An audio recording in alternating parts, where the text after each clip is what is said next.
10, 9, 8, 7, 6, 5, 4, 3, 2, 1.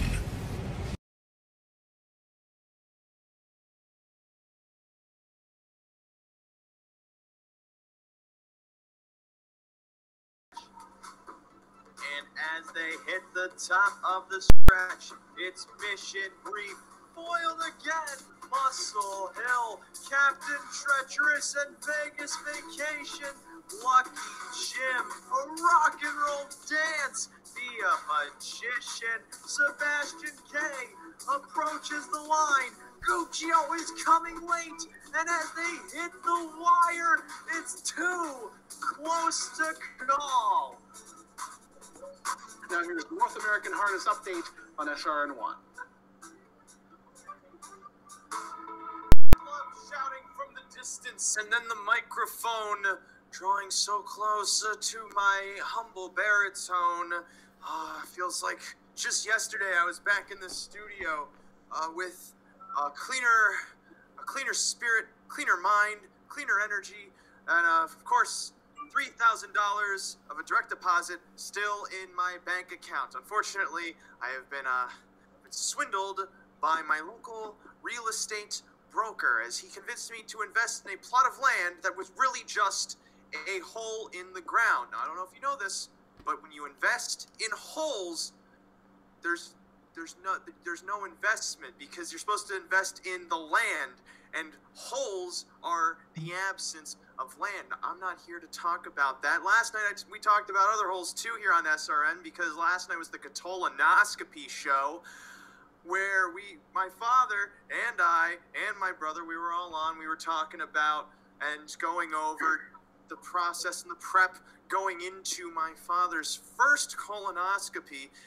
as he, in his youthful 40 years of 70 years, just had his first colonoscopy today. He's currently upstairs. He's doing everything but getting a colonoscopy, but just judging by the entire experience, I think I'll be getting one sometime soon. They just look so fun. That's nasty. Based on all the joy I saw from my father, how active he was when he was not eating and having very little food to begin with. And not only that, I hear it feels all right, but this is the colonoscopy show is last night. This is North American Harness Update. That's I understand nasty. that there's some people who just need to talk about harness racing and harness racing only, and unfortunately, I also like to talk about colonoscopies. Those are my two main hobbies, and it's why women love me. I'm joined by Mike Prebosi, Rod Allums Jr. to bring this back to a harness racing focus.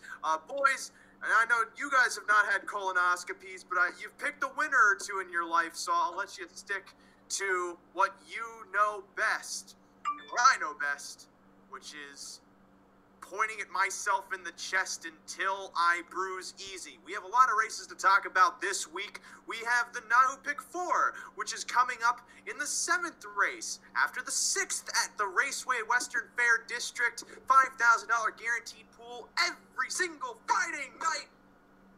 My mic cover just fell off. After the NAHU Pick4 London, we're going to talk about some more racing action. As I walk away from the microphone, this is a real radio taboo. You do not want to shout away from the microphone, although it does add a nice little ambiance to your environment. That this is all for our future Foley artists listening in the show.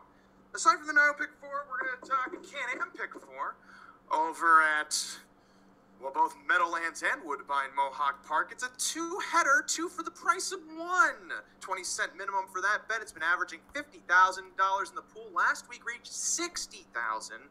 So that a definitely great wager to bet into. And that starts with the 10th race at Woodbine Mohawk Park tonight. But before we even get to that, there's also the Meadowlands Pick4. $50,000 guaranteed pool that starts in race number 8. Which will be coming up in about like 30 or so minutes.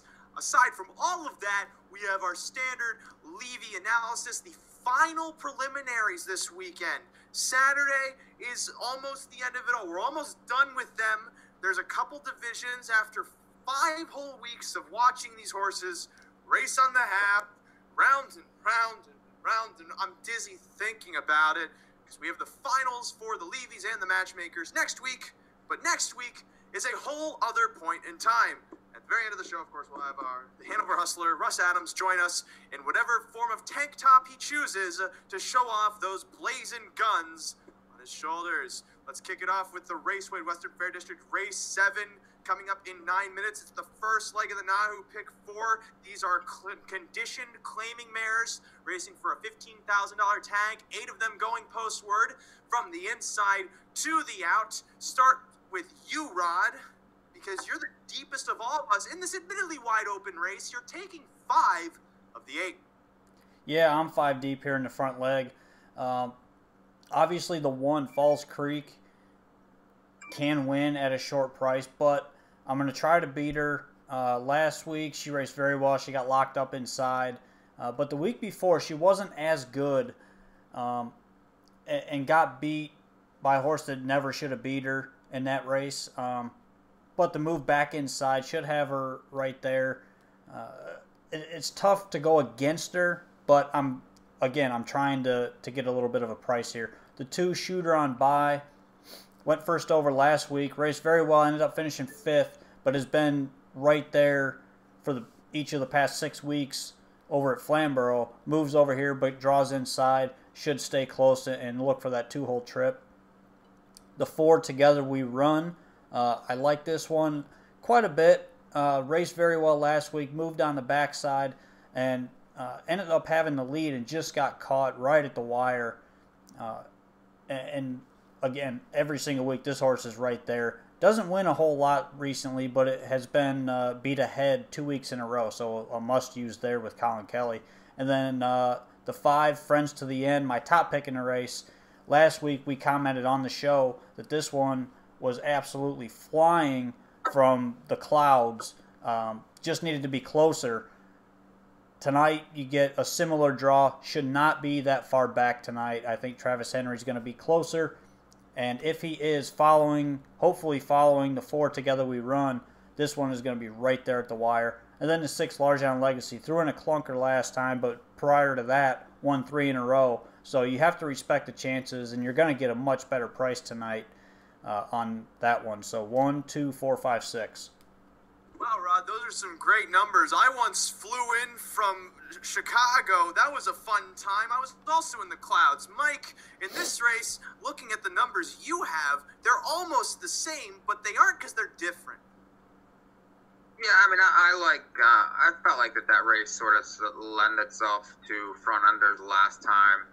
I didn't like the race Falls Creek raced, so I'm going to pitch her. I do agree on the 2, Shooter on Bye. First up last time, No Chance. That was against a different bunch. Those were better horses at Flamborough. This is a decent spot from an inside post. This horse won 5 times last year. McDonald's along, he knows this one. I think the inside draw is going to help. The 3, So Long Sugar, is better off a helmet. I think last time was roughed up, and that was all the way back on March 15th, so it has a little bit of time off, but should, I think, bounce back here. This horse has won 5 times this year already, so that's hard to ignore. The 5, Friends to the End, is very hit and miss, but, did race, make up 14 lengths last time in that race that favored the front.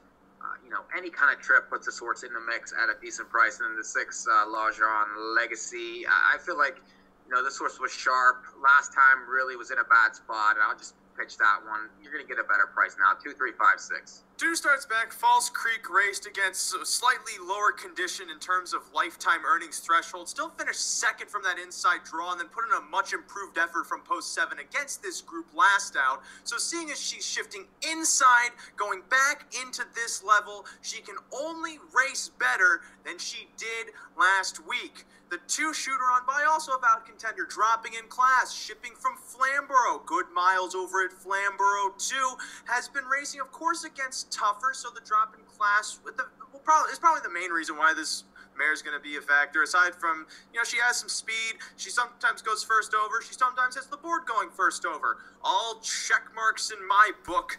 Going down the page then, Friends to the End did have a lot of late pace last time, but they also did go incredibly fast on the lead, and they had an extra 16th of a mile for her to close into. That 16th of a mile did not show up for this race, so she's going to have to get rolling a little bit earlier if that late kick is going to bring her to home base. You stay there, Roof. Don't you interfere with me. L'Argent Legacy, the last one. Last race, we all agree, was a bit of a clunker considering she won 3 straight against this group. The start, 2 starts back, 3 starts back, 4 starts back. And so long as she bounces off of that effort and returns to that form, she's going to try and ride that similar second over spot. And with a bit of a slower pace to close into, maybe she'll do a bit better off that helmet. 1, 2, 5, 6 for me in the first leg. Second leg's the 8th race. More $15,000 filly and mare claimers. I'm in claimer heaven. This race, we've got 6 horses going post for this time, pardon me. And Rod, I'm amazed that of the 6 horses, you left out one of the most obvious ones. Well, not obvious to me. The one, Molly Zetam from the rail. You get a big post shift tonight. That makes this one a must play. Should sit inside up close. Look at the start 2 back against straight 8,500 claimers, which are much, much tougher than these. Got away 3rd from the rail. Sat there, finished 3rd, and only got beat a length and a half in that race. Raced very well. Now you get a class drop from that class back down into condition claimers. That one should be right there. The record, not great, but this one is a must play on your tickets. 2, Dynasty Sealster is completely obvious, winning 4 of the last 5. Hasn't missed the board all year long in 16 starts, so this one's just a workhorse. She's been sharp. I'm going to try to beat her, though, on the slight class hike. The 3, Ruthie's Pride, drops out of straight condition races, and this one is really the sleeper of the race. Has been racing in non-winners of 2,000 last 3. Doesn't really win much, but has faced basically tougher horses every single week for the last 6 months. And now you get Brett McDonald to drive. You get an inside post, and I think this one's going to be close the entire way. 1, 2, 3. This horse might not be obvious to you, Rod, but then again, you'd probably miss a group of wombats diving down on the beaches of Normandy. Mike, you don't miss this horse because you caught the same thing I did. You're, of course, on the 2, Dynasty Sealster, but that 5 is a key horse. The 5 is a key horse. Yeah, the 5, I think, is a definite use. This horse flashed talent. I realize that you can't really see it, but it was a couple years ago at Woodbine. This horse was half decent. Has obviously had its problems, but, returned from a layoff to crush, never really taking a deep breath, and, can get the front again. I feel like, if this horse controls the race, which, now getting St. Louis, is pretty much, almost a guarantee. Her biggest problem was she used to like to break all the time. If she doesn't, I think that she could be tough in here. The 2's obvious. And then the 6, Bryn Baroness, I thought raced very well. 3 back, and then really had no chance in the last 2.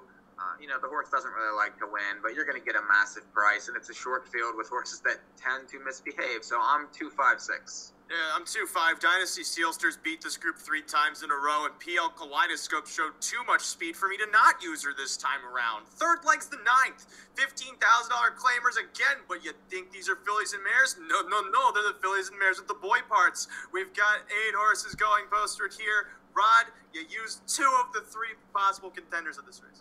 Yeah, I'm only 2 deep here. This is the shortest leg I've got. The 1, Zenda Ballykeel. Since the claim has been pretty sharp, last week just was too far back in a fast mile over at Mohawk. Comes back onto the half-mile track, and if you look back on March 6th, this horse absolutely crushed.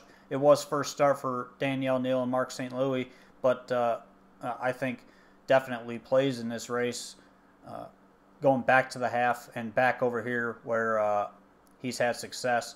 And then the 3, Stonebridge Guard, has been sharp recently. Everything in the Jack Ray barn has been razor sharp. Speaking of Razor, you get it? Nobody? Anybody? Talk about Come your on! horses. Come on! All right, the 3 I'm Stonebridge here guard. for winners, not for jokers. 3 Stonebridge guard, must play. Has been top 2 the last 4 starts and came from dead last week. Was absolutely flying late. Came a back half there in 58-2, I believe. And I mean, that's good enough. If this horse is just close enough, he probably should win this race. So 1-3 for me. I use the 1 and the 3, but I also throw in the 6. Mossy Zard off of that win last time out. Does move up in class, but is coming into this race sharp. Mike, you like the 3, but you throw on that 8 off the layoff. Yeah, and this horse, think again, is basically a Woodbine horse that has plenty of back class, gets Lasix, and, won 7 times last year, almost 60,000. Just, if he's anything close to himself, he murders him.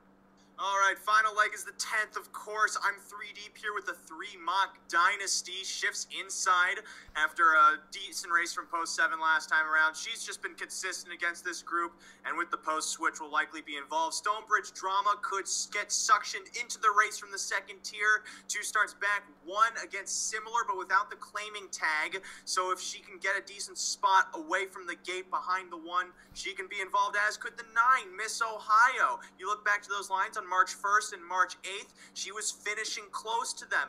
All the other races where she had bad posts, toss them. 3, 8, 9, the contenders for me in the final leg. Rod, you're so close to those numbers.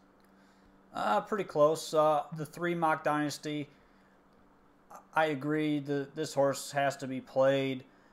You get a post shift from post 7 last week where he got parked past the quarter, and that was a very quick half, quick 3 quarters. Just got used too much early in that race. I think this horse comes back and does pretty well at the extra distance. Also, I do want to add that there is a $6,500 carryover into the high 5 in this last race with a $15,000 guaranteed pool now. You have 1 minute 45 seconds. Okay, the 5 Dream All Night Don't worry, he'll use it all. must play, and then the 8 Stonebridge Drama from the inside with Donnie Rankin Jr. driving this week. That's the key there. 3-5-8. Mike, how do you go through 5 horses in a minute? I don't. I just tell you which ones I have. The 2, the 3, the 5, the 8, and the 9. All right, so my ticket for 20 cents. I'm 1-2-5-6 with 2-5 with 1-3-6 with 3-8-9. $14.40 for 20 cents. Mike, your ticket. 2-3-5-6 with 2-5-6 with 3-8 with 2-3-5-8-9. It's 24. And Rod. 1, 2, 4, 5, 6 with 1, 2, 3 with 1, 3 with 3, 5, 8. $18. Bang bang. Okay, can we please establish that when you say 5th, you're stating the position and not the numeral. It's grammatically incorrect. I don't care how dead this horse is. I will beat it to its grave. We're gonna beat it to its grave because it's funny. We like it. We don't care what you think. That's true, and so long as I don't beat you to the grave, I consider that winning. 30 seconds to go until this race happens. I was about to say Mohawk, but it would be a small Mohawk.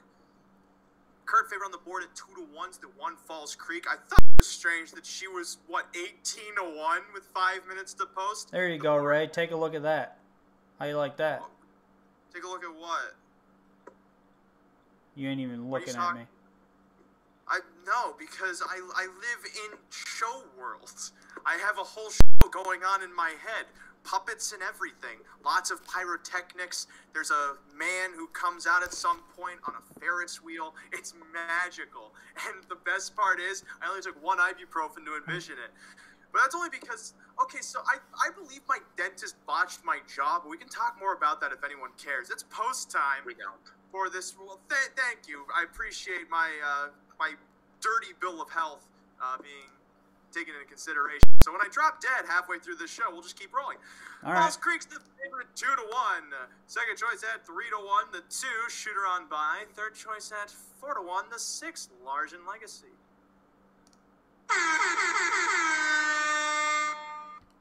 Those are the weirdest gunshot noises I've ever heard. Bang bang. 7 in line, 1 in behind. First leg of the NAHU Pick4's away with Lady Oxford lunging from the far outside. Shooter on by towards the rail, wide of the rail starter Falls Creek as they're 3 across with Lady Oxford trying to take control. Falls Creek to the inside, stretches her out of touches. Shooter on by, gets away third to the opening quarter. Tucking in fourth, So Long Sugar ahead of Friends to the end in fifth. Then back to Large on Legacy with Lady Everlong capping out this field to the opening quarter. Out of the pocket comes Falls Creek to retake the lead from Lady Oxford, now yielding for the pocket. Shooter on by is about 2.5 lengths off the lead from third as So Long Sugar sits fourth into a 28-second opening quarter. Fifth is actually Together We Run as Large and Legacy is now locked in by Friends to the end, moving to the outside, heading towards the half. Lady Everlong enters the flow from the back of the pack, now fourth over as Shooter on by from third veers off the rail to take a shot at the leader Falls Creek, moving to the half. Lady Oxford's locked in now as Together We Run moves up to be third and within 2 lengths of the lead through a 59 1/2, 31 1 for that second quarter. Rounding the third bend to the backside once more. Outside, Shooter on by, a neck better than Falls Creek. Lady Oxford's dropping back in the field 2.5 lengths, so Together We Run inherits the third spot. Locked in, Large in Legacy, right behind So Long Sugar. Third up in the flow, Friends to the end with about 3.5 lengths to make up. Lady Everlong also gaining ground too as they pass 3 quarters. 1:27 3, a backside blitz of 28 2 by Shooter on by, now in a retreat. Falls Creek, 2 better than Together We Run to the inside. 3 wide, Friends to the end with Lady Oxford trying to take fourth, spinning for home. Falls Creek, the advantage 2. Together We Run taking to the outside, deeper on the track. Friends to the end trying to reel in this leader, but she is unreelable. Falls Creek wins by a length from Together We Run and Friends to the end in 1:58. All right, we all got the even money favorite in a race. Not for me. I didn't have it. Okay, Rod and I got the even money favorite. Sorry, when I wrote the 2, it looked like a 1. That was my bad, but my pen just hit the ground. I don't know what to do at this point. My pen. Mike's out. That's fine. You guys, you know, Ooh, you suck. Yeah. I'm in Mike's camp here. It took no talent to try and get the even money favorite. Hey, I said we were trying to beat. I don't. You know, the 2 looked like, you know, he was gone, and then the 1 just kicked, and that was that. So whatever, it's fine. I just had gas move up my throat. All right, so we're gonna move on from that race at London. 1-4-5-7, the top 4 in 158. Even money over 6 to 1, over 7 to 1, over 15 to 1. Falls Creek almost wire to wire there. Lady Oxford tried way too hard to lead there, but that's the St. Louis special. I thought that horse raced really well, considering it. She did. Although I had her. I betting that horse back off that race. I had her when it mattered. Last week, 11 to 1. Her again soon. Yeah, but she'll pay $360. Can we we need to root for the 10 here at Woodbine at 40 to get me some giantness. That would be nice. Wait, how many minutes to post until that race? They're getting ready to go. You want me to call it? Yeah. Okay, why not? I'll call it from Mike's perspective. This is the 7th race from Mohawk Park. Come on, Penn. I don't have the sensor buzzer. That's true. I should probably, yeah. Well, this would be Mike if he was a good Christian boy. Oh, well, I think we all know that that's not true. 35 seconds to post. Well, they haven't seen you in the sheets. Okay, we got favorite 2 to 1 Manhattan again. The 7 horse. Second choice at 3 to 1. It's the 3 Whiskey's Paradise. Third choice at 5 to 1. The 2 Take Your Breath Away. Mike has the 10K Shadow. The NAHU Pick4 on the website is alive to the 2, 3, 7, 8, and 10. I also am alive to that, so a couple of times. The 2, 3, 7, 8, and 10. Okay. $18 ticket, so it was a small ticket, but it's a lot for okay. If the 10 should win, we'll do a little dance, I think. I mean, it's 55 to 1. Yeah, the moment I saw Kay's Shadow, I knew you used this horse just because you like her. I don't care. She can win tonight. She's dropping. Is this the bottom level? She can win this race. Don't worry about it. Yeah. Okay. I'll worry when she crawls across the wire. I'm getting a good enough price that it's fine. Believe me.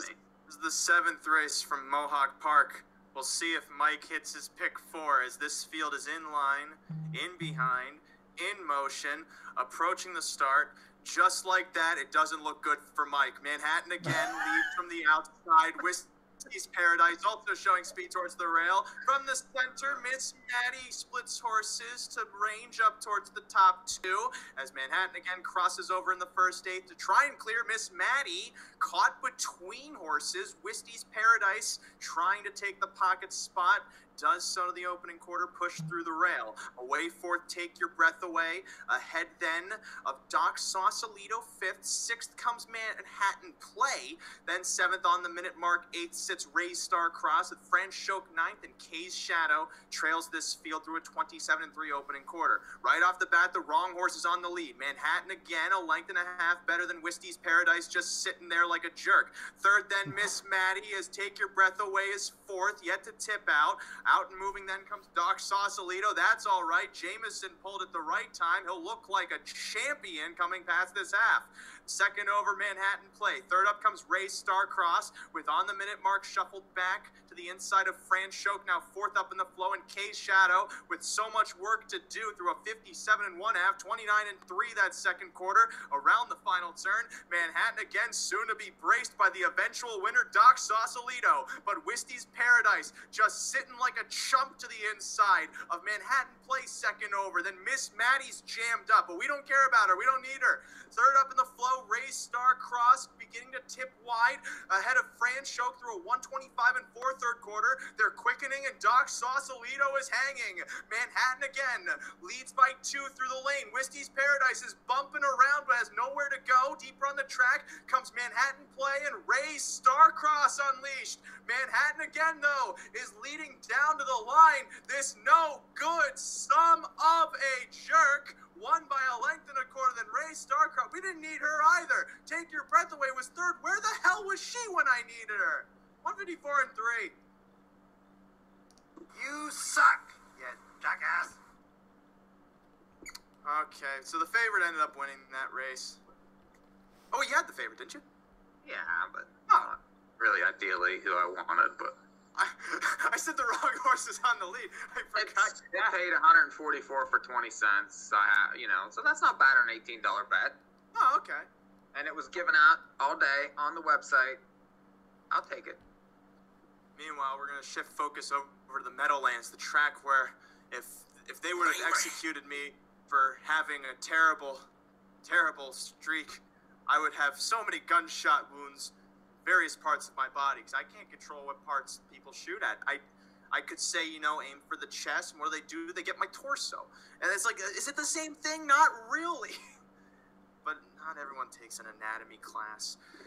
Pick 4 at the Meadowlands starts at the 8th race. The 8th race, which begins the $50,000 guaranteed sequence, according to my past performances, is the first division of the Wiggle Jiglet of the evening.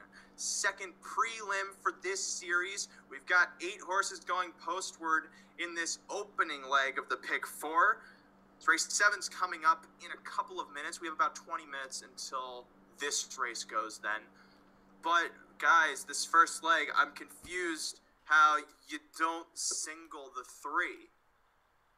I do like the 3 a lot. I mean, that horse was, shot out of a cannon early, was moved basically 3 times in the race, and now gets Yannick, inside draw.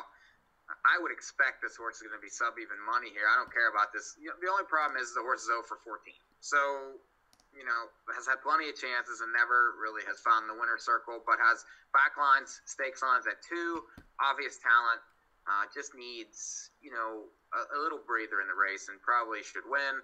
I'm going to use 2 others, though. The 6th, Sugartown, where Marcus ends up. There's another Burke horse that gets a better draw also. Raced a couple nice races at the Meadows, where he was 1-9, 2-5. That was March 22nd, March 10th. Did not really disgrace last time and still kicked 27 and 2. I think can be used. And then the 7, 1 Corona to go, another one third back. No chance last time, parked basically the entire mile. Prior to that, kicked 26 and 1, and that was on March 30th. That kind of speed really, shows me something. So I like that one also. 3, 6, 7. Rod, again, you could just single the 3. You don't have to use 2 more.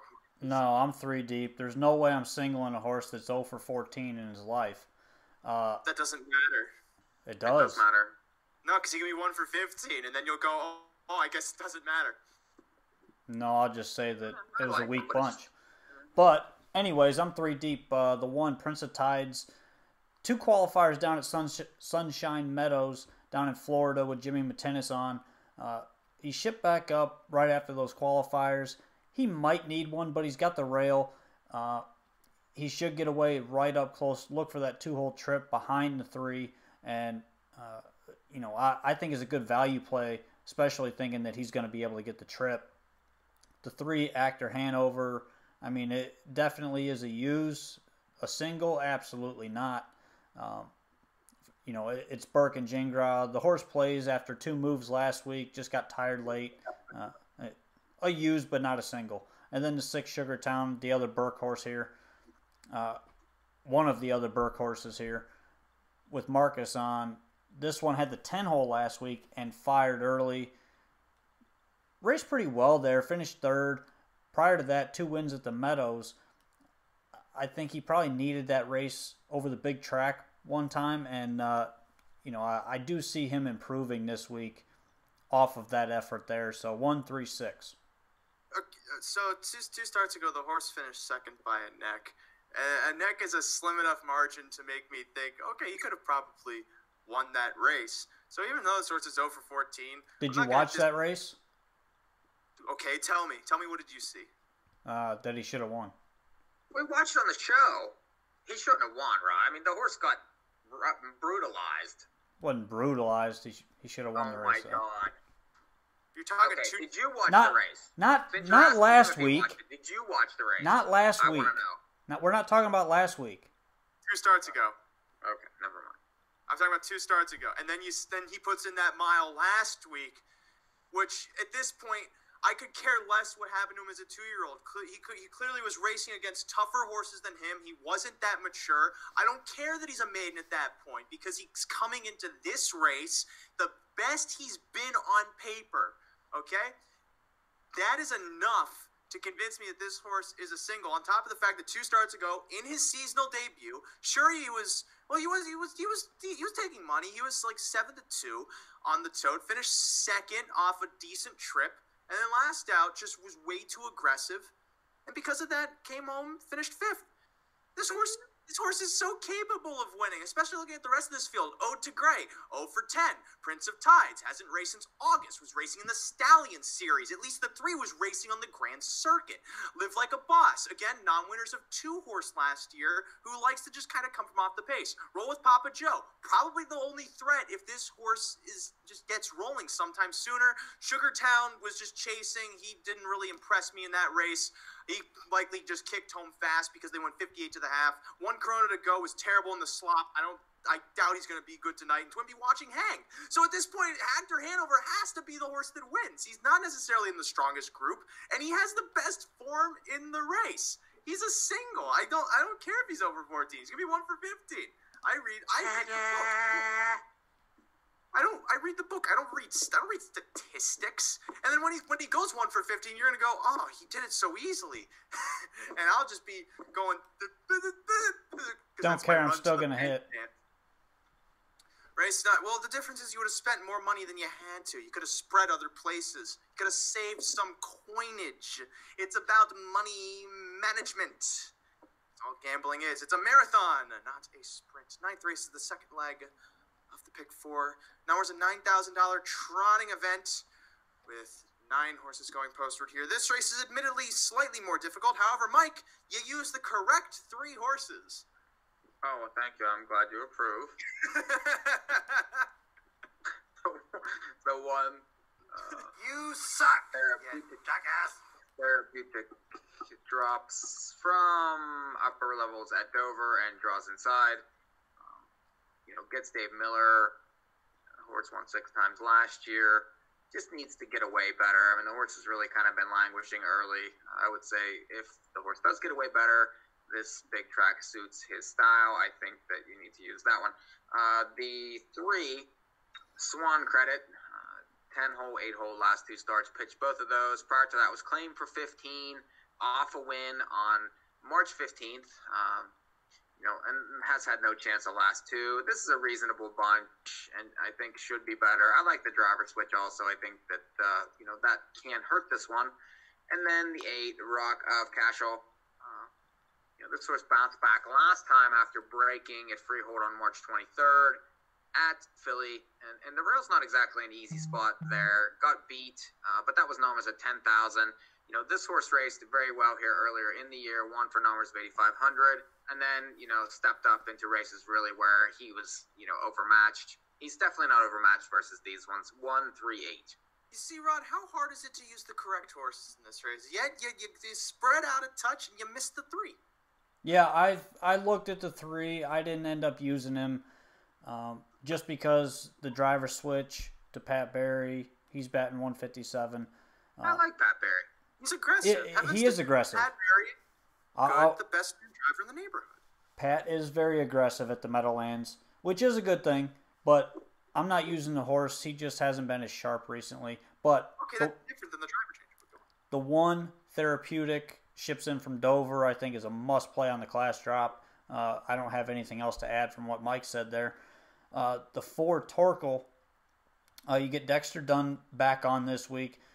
This horse made a couple breaks over at Yonkers and ended up qualifying. He qualified at Yonkers. I'm not sure why he did that, but then he came to the Meadowlands and raced. And he raced pretty well, just had no shot after getting shuffled back to next to last. Got jammed up in the back and had no chance to win there. So that was an easy race. You get Dexter Dunn back on. I think this horse is going to get an aggressive drive tonight, and we should see something close to what we saw back in January from this horse, where he was 4th beat 3/4 of a length against tougher horses than what he's in with tonight. The 6, Roundtown Rocker, Rick Dane. You get Marcus Miller to drive this week off a trip where he had no chance. Another one that was just too far back last week. He does jump up in class a notch, which is a little concerning, but I like his form. He's racing pretty well right now, and he seems to be coming into his best off of a race where he just had no chance to do anything in.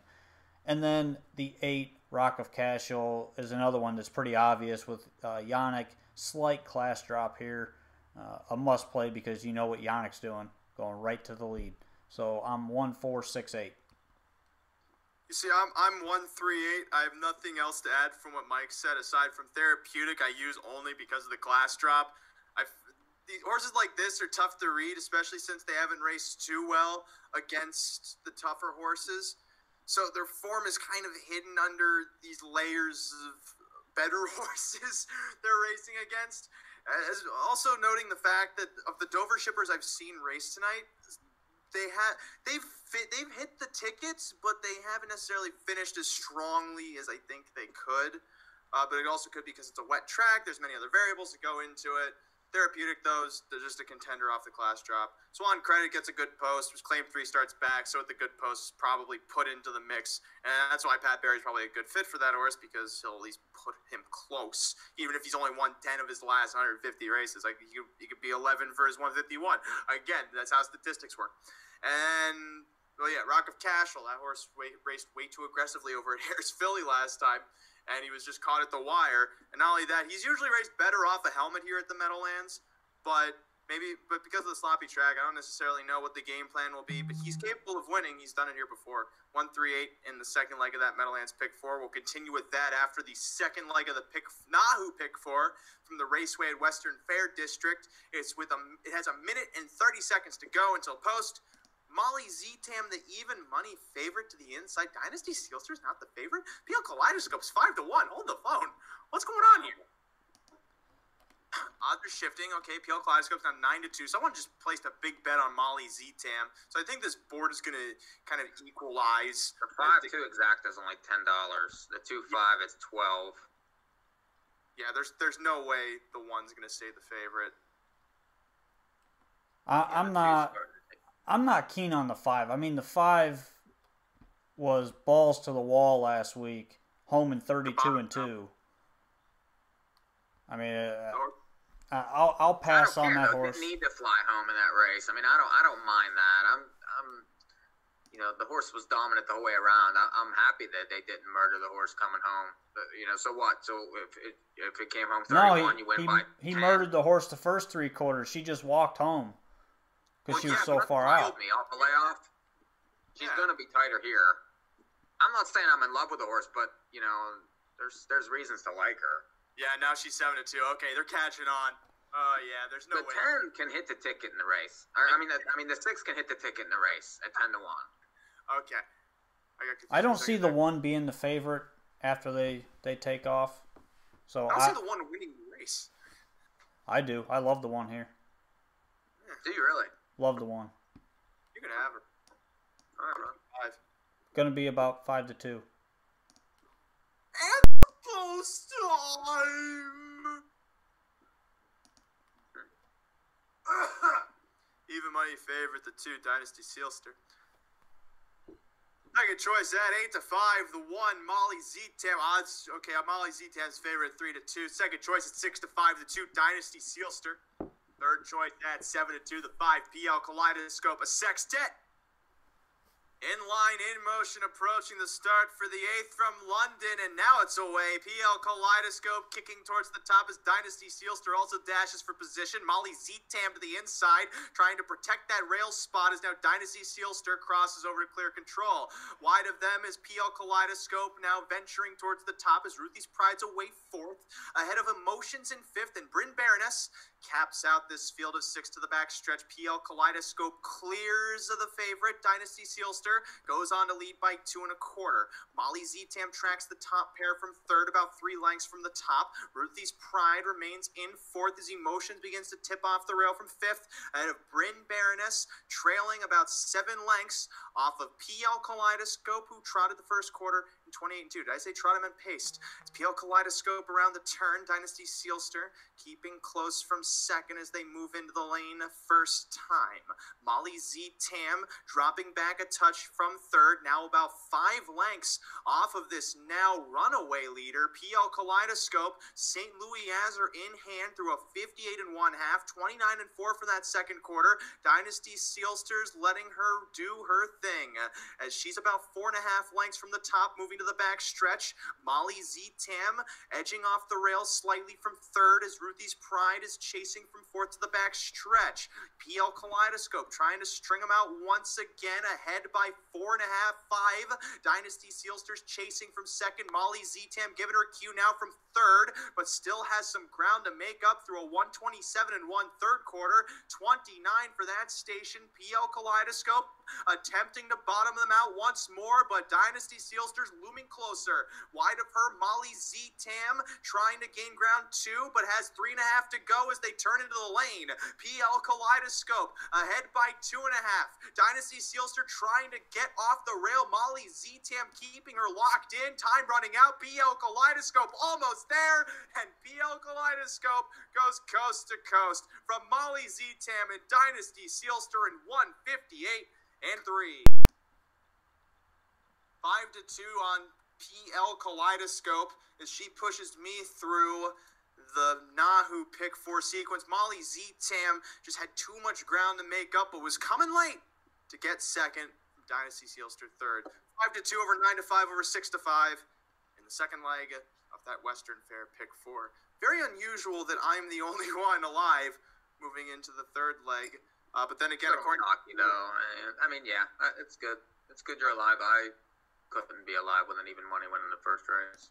And according to the Farmer's Almanac, this only occurs when a mighty typhoon will destroy the Bahama region. So everyone listening to the Bahamas, please gear up, buckle down, stay safe, because I believe the lunar cycles are rebelling against us.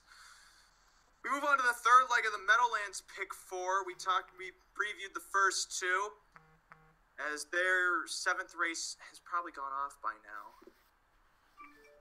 Yes, it's over. Yes. Who won that race? She's on a cruise, of course. Top pick winner, 1060 over at NAHUpicks.com. Krashana was nowhere. That's unfortunate. I bet that horse is like 50 to 1. Just for the fun of it. Third leg, though, this Pick4. I should probably open up my past performances again. Here we go. Powers a 12.5 filly and mare pace for person 17.5. A very competitive 8-horse field, if I do say so myself, and I only speak for myself because the words exit my mouth from my noggin. But Mike, you pretty much echo that sentiment since you take all of them. I did because I really had no great opinion. I'm not crazy about the 1 and 2, but I could see the 2 in the race. This horse, won here on March the 8th, and this is going to be a huge number and draws well in a 24% barn. Rockin' Praline, the 3, is third back and gets bet every time, and it's Zurich, and the horse fits at the level. I think the 4 has a good chance. 3 straight 8 posts at Yonkers, a definite use. The 5 gets Dave Miller now. That's a huge driver switch, and likes this racetrack. The 6 is probably going to be the favorite, dropping from $30,000, but it's hard to trust.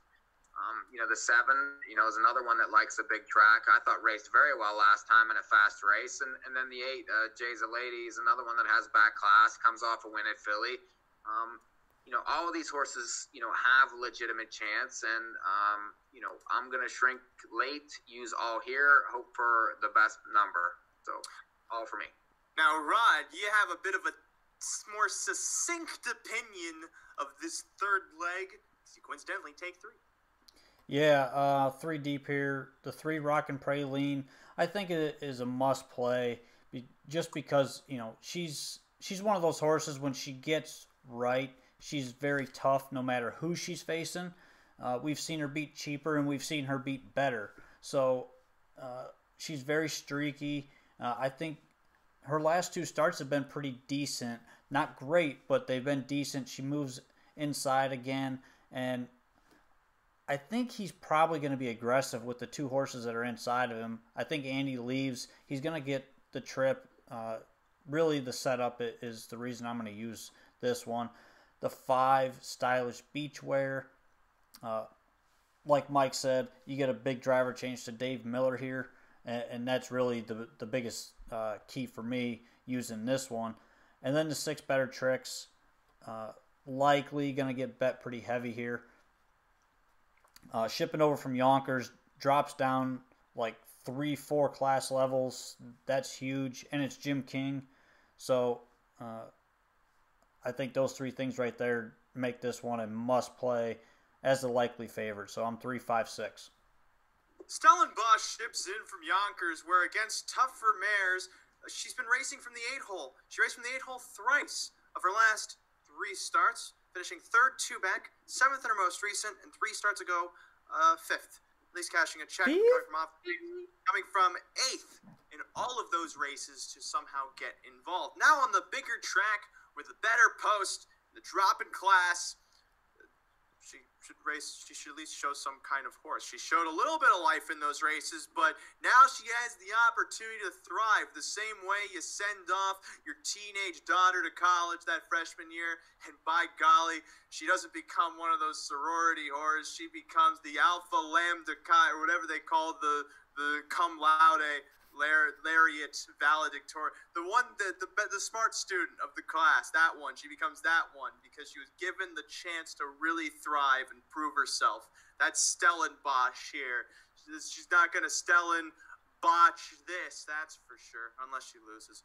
Better Tricks also drops in class, also shifts from Yonkers. Looking back to her lines at Dover, she raced well against tougher mares. Now she's moving she's moving to the bigger track. I can't say back because I don't know if she's been on the bigger track before. Nonetheless, she has some back class. She has some decent form. She's going to take a lot of money because she comes from that hot barn and those decent lines. And class drop.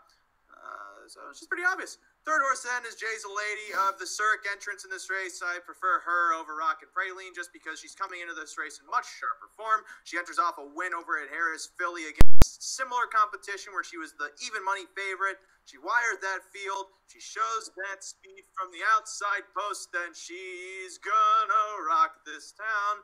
Rock it all the way down to Rockland. Pretty much the worst thing I've ever heard. 4-6-8. Oh, you think that was bad? You should listen to Elvis Presley. 4-6-8 for me. That's rude. He was such a nice guy. He was just what's the word? And not extorted, exploited by greedy entertainment industry. There's always a deeper story to everyone. 4-6-8 for me in the third leg. Final leg's the 11th race. Another division of the Walner. These are 3-year-old trotters that are just learning to walk. We got 1, 2, 9 horses going postward.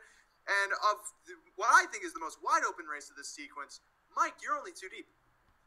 Too deep. The 2 Warrior 1 raced well last time, kicked 27-1, and has some back lines at 2 that intrigue me. I feel like that this horse has improved, draws well, and seems consistent gate wise. I like this one.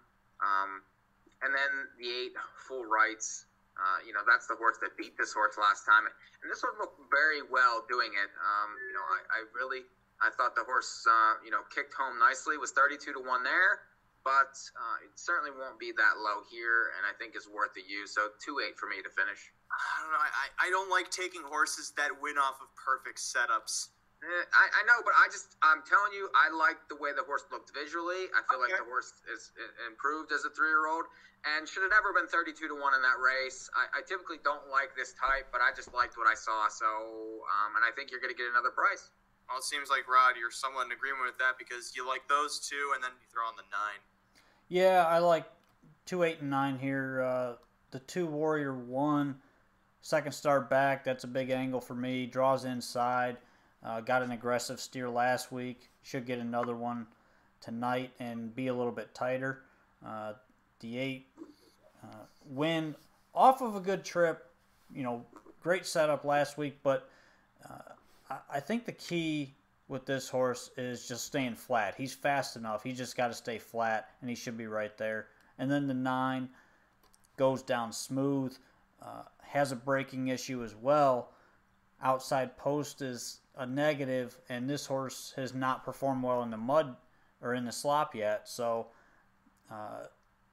if he's flat, he's going to be close. If he jumps it off, it's going to be early. So pay attention behind the gate with this one if you're playing some win bets or exotics. So I'm 2, 8, and 9. Rod, I love how you said second start back's a big angle for you, and it's a big angle for everyone. No, it's not. Not always. Really? I actually prefer a third back, to be honest, for me.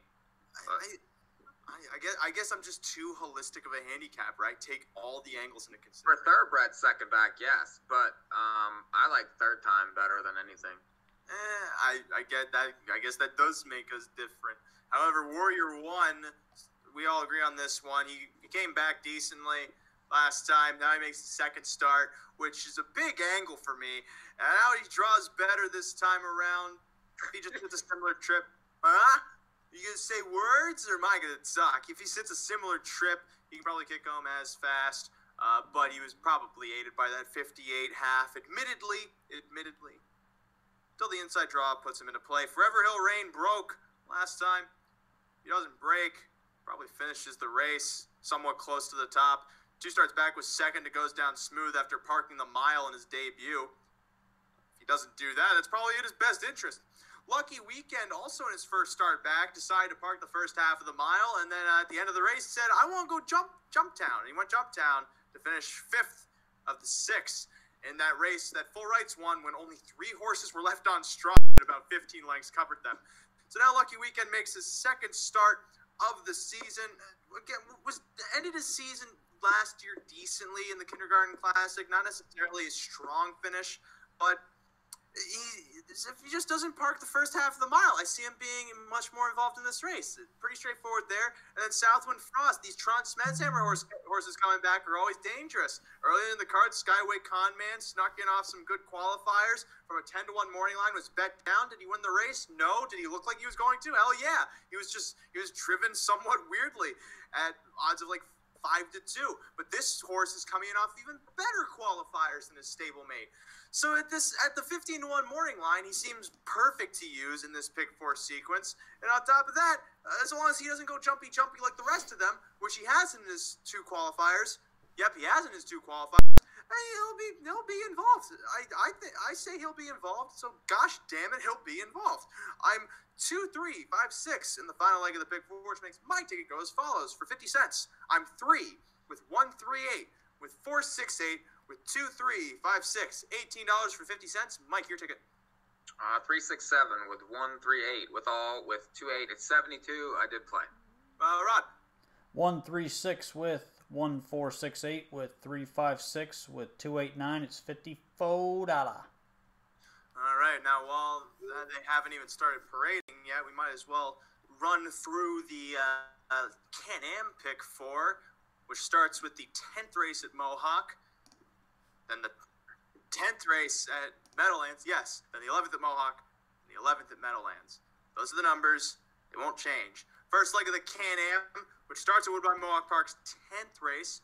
Filly Mare claiming handicap 8 to 12,000 with 9 horses going posted here. And this seems like a typical claiming handicap. All the best horses are to the outside. And Rod, you just decided to take all those horses. Yeah, with the handicap, they kind of handicapped themselves out there, and rightfully so. The 6, 7, 8, and 9 is where I'm at in the front leg. LDL Gem, the 6, came first over last week, got beat ahead, was first over the week prior to that, was first 3 wide the week prior to that. Just tough trips recently, I think is a must-have on the ticket. The 7, Chicky Love, first start in the Coulter barn off the claim, and I think fits well here with the recent form, and Coulter basically improves everything that he puts on the track. Must play at that point. And you get McNair. The 8, Leaving a Legacy, drops out of the preferred 3. Hasn't been in this cheap for quite a while. It's been a couple months since she's been in this cheap. And ended up being 3, 4 wide top of the stretch in that race last time she was in there. In this race, doesn't win a lot, but could trip out and go by some of these things late. Then the 9, Protect Blue Chip, coming off of 2 straight wins from outside post. This one is as obvious as they come in this race. 6, 7, 8, 9. Mike, you're 6, 8, 9. So what's wrong with the 7? Well, I mean, I don't disagree with him. I mostly took the horse out for cost purposes. If you're looking to expand the ticket, you can use that. Those 7 claimers, though, at Flamborough aren't nearly as tough as these horses. So there's that. And I don't see how this horse can get the front in this race either. It's not going to beat the 6 to the front. There's just no way. But I think the 8's the one to beat in the race because McClure's been on fire. This horse drops.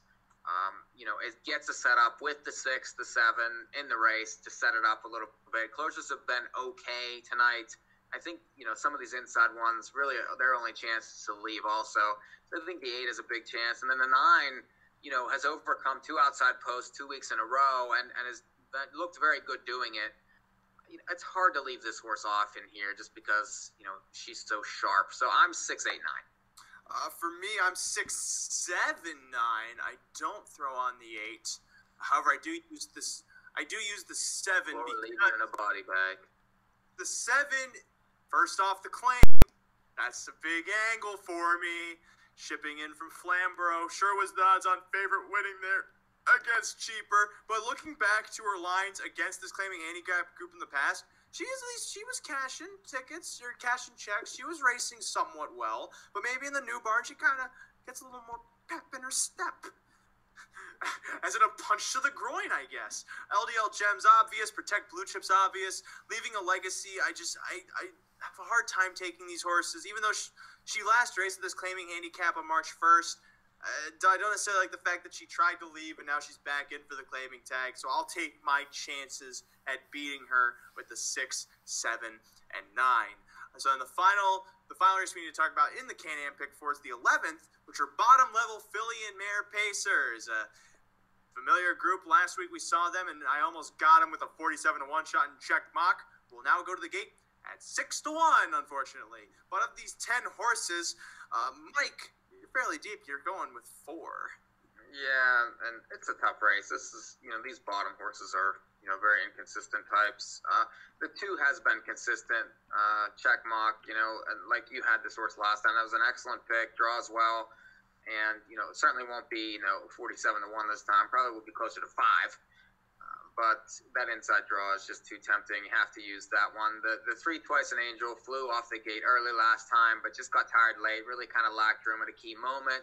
Still 0 for 13, but draws well, as opposed to some of the other ones in here. The 4 Woodmere Saladia. I don't know what the horse's name is, but this horse gets a huge drop out of, numbers of 5s, numbers of 7,000, last 5s. Did kick 27-4 last time. This is Osceola. He can wake him up. I like this horse against, these types in here.